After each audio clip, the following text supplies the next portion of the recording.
aí, tudo bem? Vamos continuar aqui as nossas aulas? Então vamos lá, agora a gente vai falar de outra classe literária muito importante, muito bacana, que eu acho que você vai gostar bastante, tá? A gente vai falar da questão do barroco, do período do barroco. Muita gente gosta, muita gente sabe, não é onde a gente apresenta aqui as maiores dificuldades. Eu tenho certeza que você vai tirar de letra essa questão. Olha só, o barroco.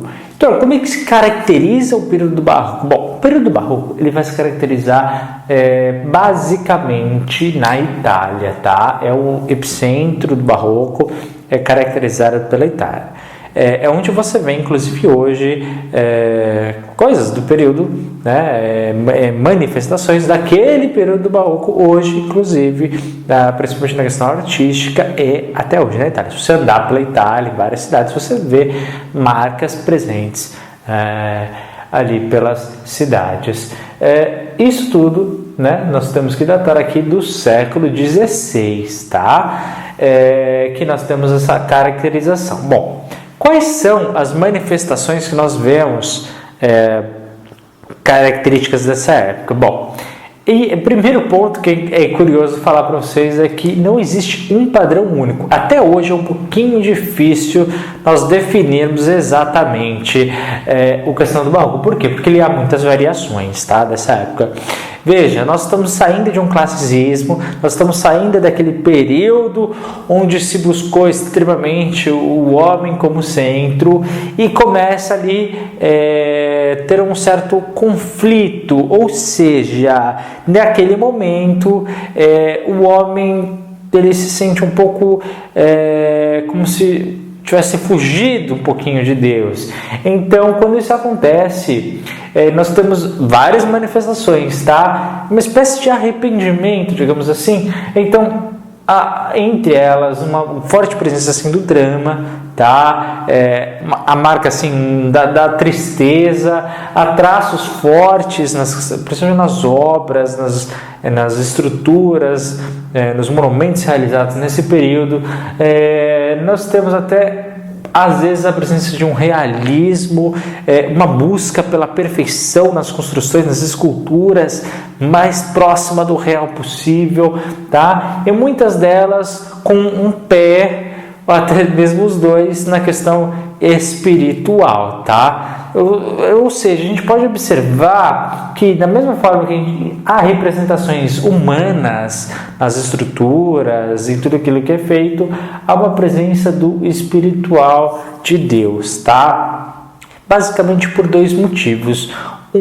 Porque há uma certa retomada da ideia de Deus que tinha sido abandonada no classicismo lá atrás, e há também uma outra parte que é interessante falar aqui para vocês do barroco, algumas características do barroco que são voltadas para a ideia do protestantismo, tá? Veja, classicismo, a gente estourou ali na ideia da manifestação do protestantismo, e algumas características do barroco hoje são classificadas como referência a isso e não a Igreja Católica em si, tá? Mas enfim, a ideia de Deus, ela volta um pouquinho.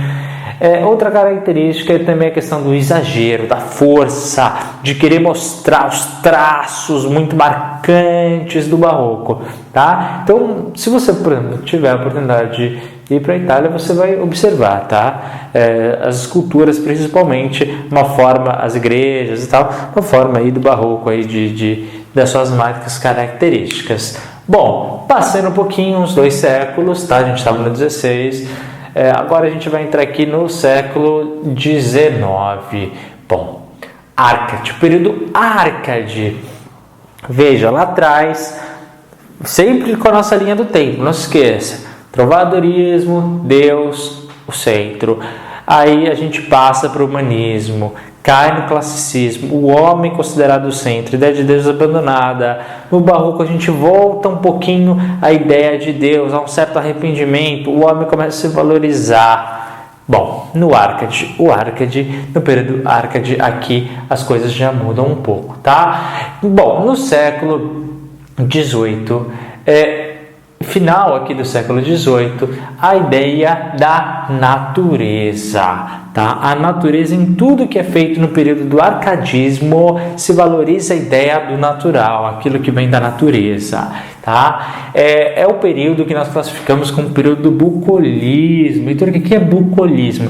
O bucolismo nada mais é do que valorizar aquele estilo de vida mais rural, tudo aquilo que vem do campo, de forma bucólica, aquela vida mais calma, mais serena, tudo aquilo que vem da natureza em si. Bom, se eles valorizam a natureza, há uma tendência nesse período, veja só você, de se afastar cada vez mais da vida urbana. Então eles rejeitam aquela ideia da vida urbana, tá? É importante que você saiba que também que no arcadismo há uma grande separação, tá?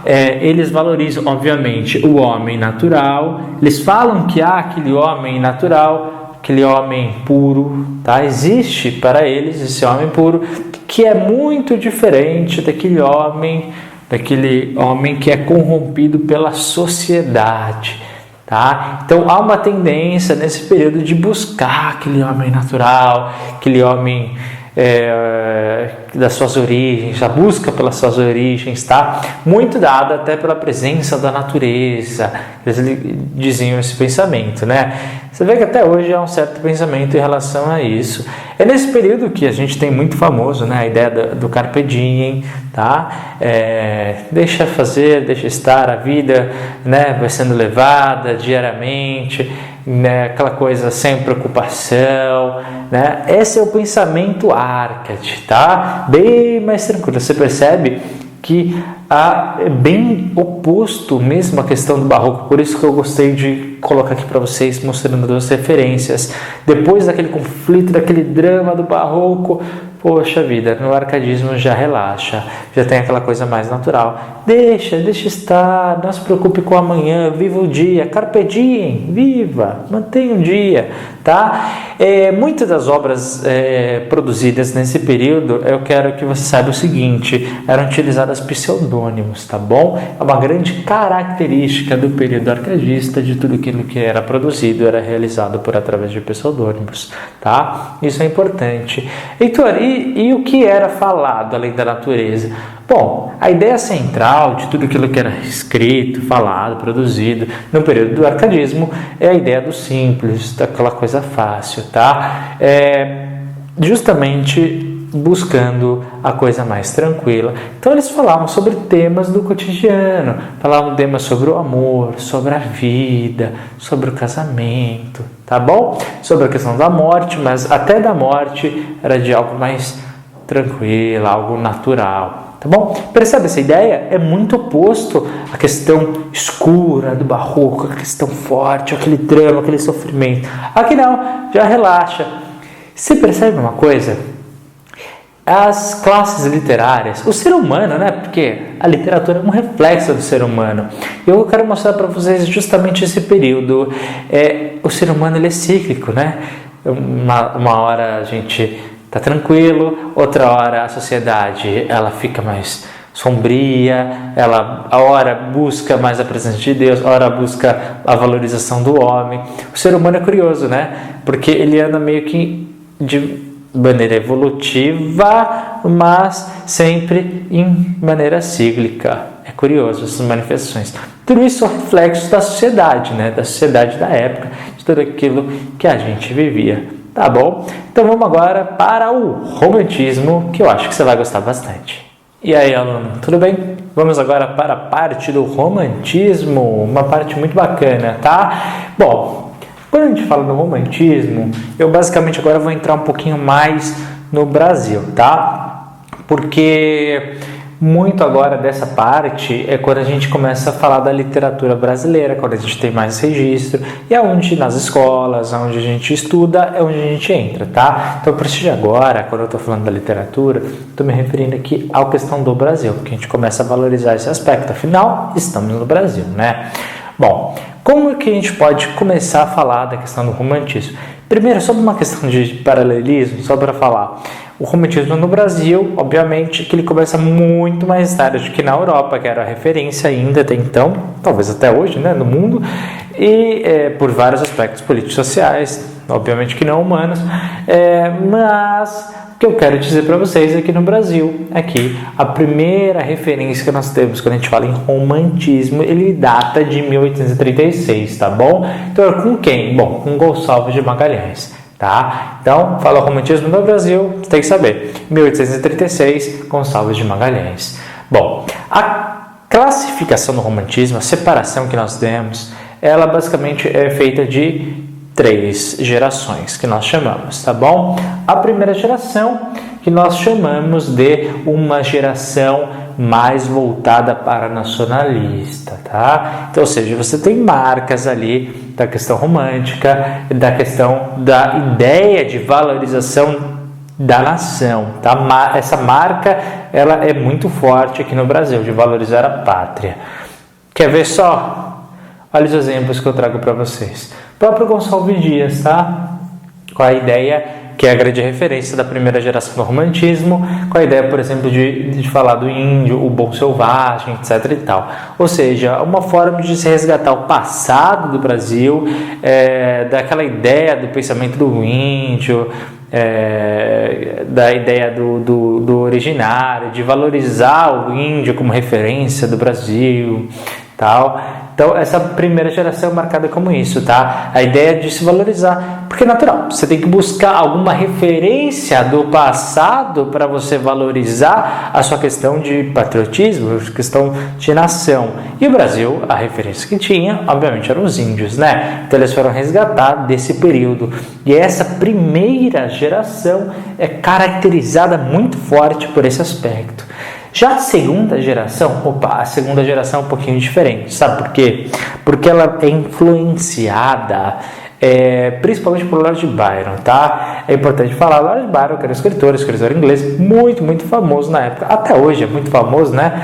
E há uma certa tendência dos escritores da época, romancistas, de seguirem, tá? Qual é os grandes marcas dessa geração?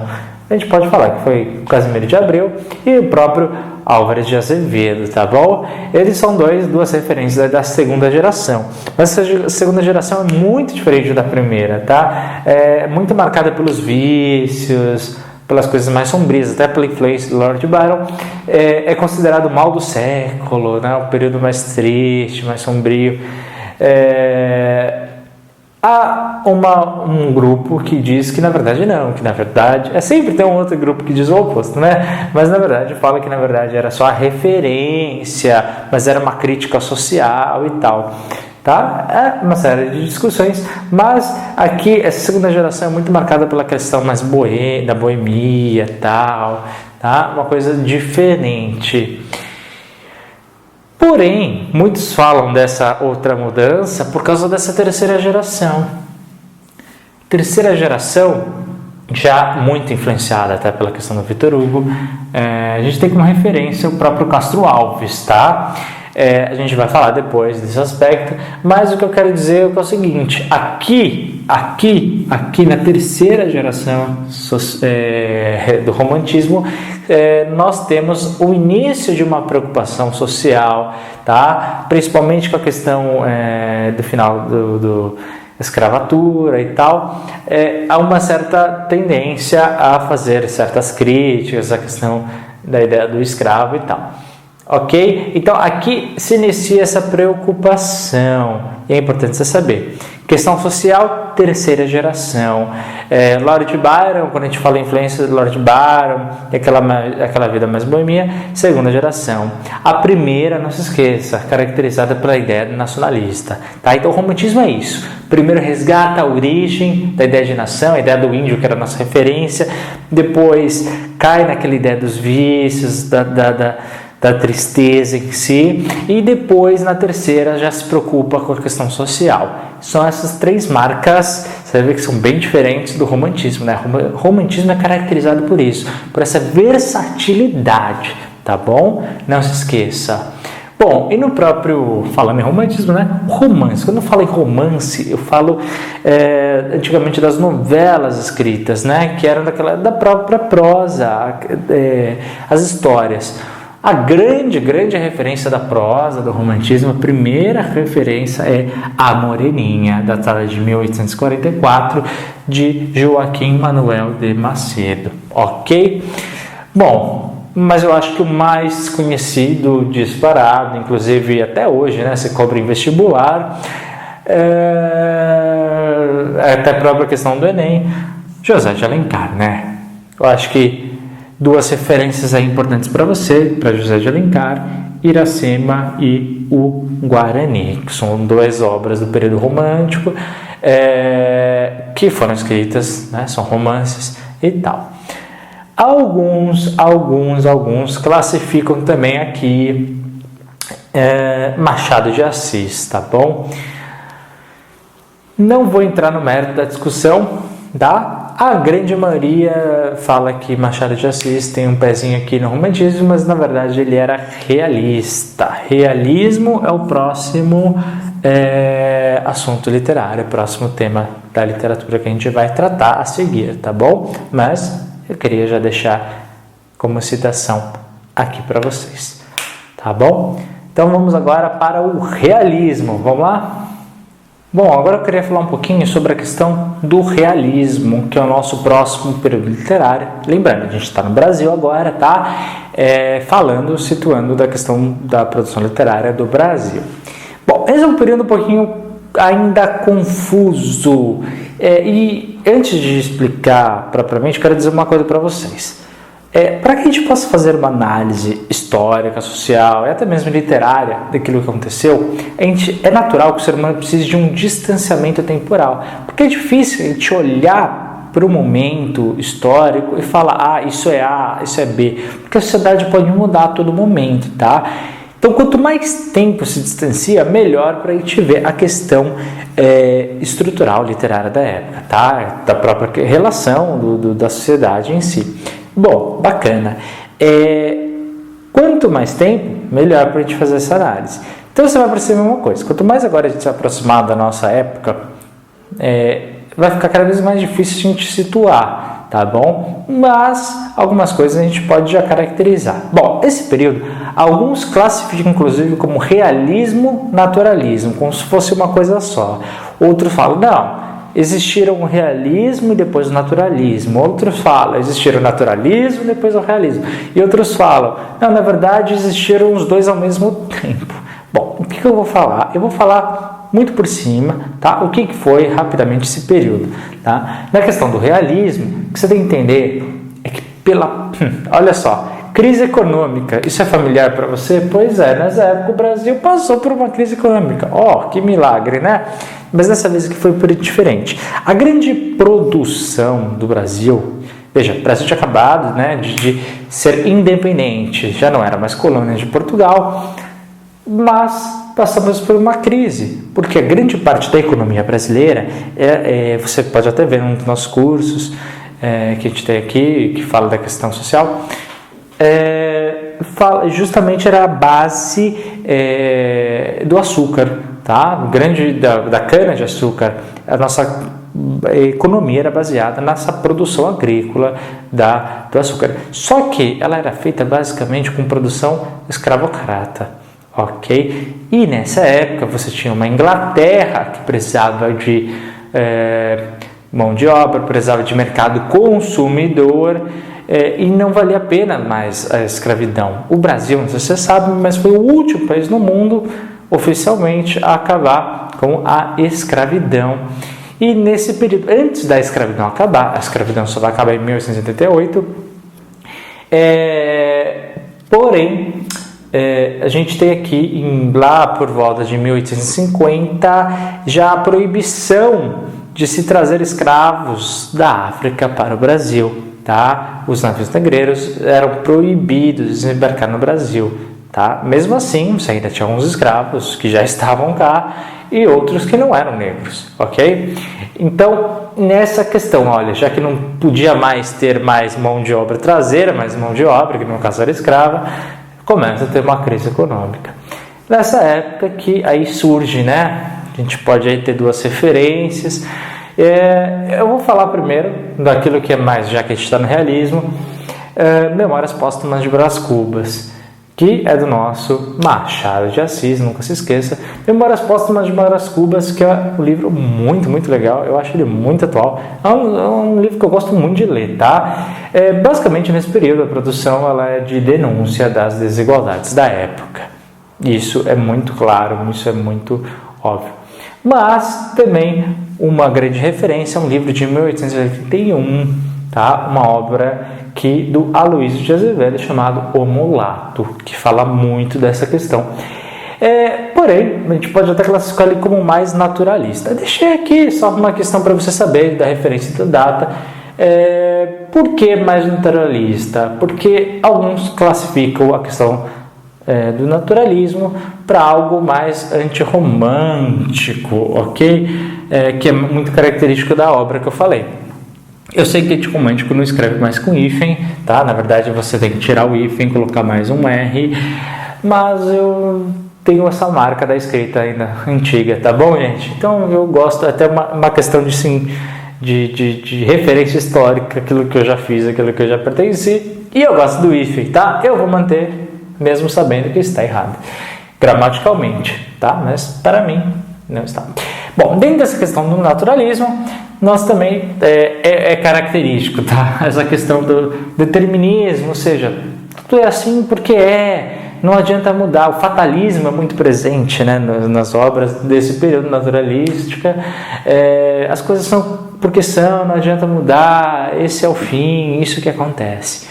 Tá? Então essas são as duas referências que você tem que ter na sua mente. Quando a gente fala do realismo, esse período histórico da crise econômica, de tudo que eu falei, da produção do açúcar já em decadência, finalização da questão escravocrata, as denúncias de desigualdades do Machado de Assis, a referência fundamental a Aloysio de Azevedo e Machado de Assis, principalmente Machado com Memórias Póstumas de Brás Cubas, e da ideia do naturalismo, do fatalismo, do determinismo, principalmente a ideia daquilo que é contra o romantismo, tá? Então eles são bem antirromânticos, tá bom? Vamos avançar para mais duas classes literárias? Vamos lá?